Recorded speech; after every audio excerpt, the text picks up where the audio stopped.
Once upon a time in a bustling city lived a 12-year-old girl named Lily.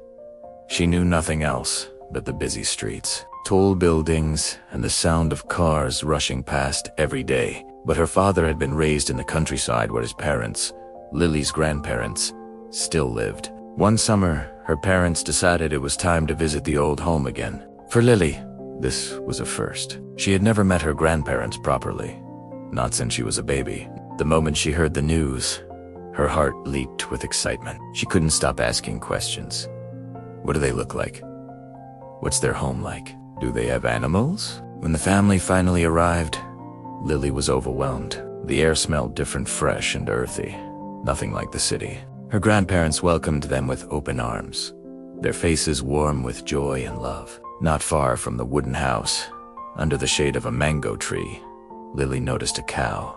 It was large, quiet, and still, as if lost in thought. Her grandparents owned it, but her father whispered that no one dared go near it except her grandfather and grandmother. The cow was gentle yet distant, never letting strangers touch it. But curiosity tugged at Lily's heart. One afternoon, while the adults were busy talking, she slowly walked toward the cow. Her little feet pressed against the grass, her eyes wide with wonder. The cow lifted its head and rose to its feet, making her heart skip. She froze. But instead of turning away or acting wild, the cow stepped closer. Its soft nose brushed against her tiny hand, almost like a greeting. "Hello," Lily whispered, reaching out carefully. To her surprise, the cow didn't pull away. Instead, it lowered its head, as though inviting her touch. When her grandparents saw what was happening, their eyes widened in disbelief. "This has never happened before," her grandfather murmured. "That cow, she never lets anyone near her, only us." From that moment on, something unexplainable blossomed between Lily and the cow. Day after day, the girl spent her time beside it, feeding it grass, resting under the tree, even talking to it as though it understood her. And in the cow's gentle, deep eyes, there was always a calmness, as if it truly did understand. Her grandparents watched with quiet amazement. They'd cared for the cow for years, but only Lily had awakened a bond that no one else could. But the days passed quickly, as vacations always do. Soon it was time for Lily to return to the city. That morning, she walked to the cow one last time. "I'll come back," she whispered softly. "I promise." The cow let out a low, mournful sound, its eyes glistening as if it understood her words.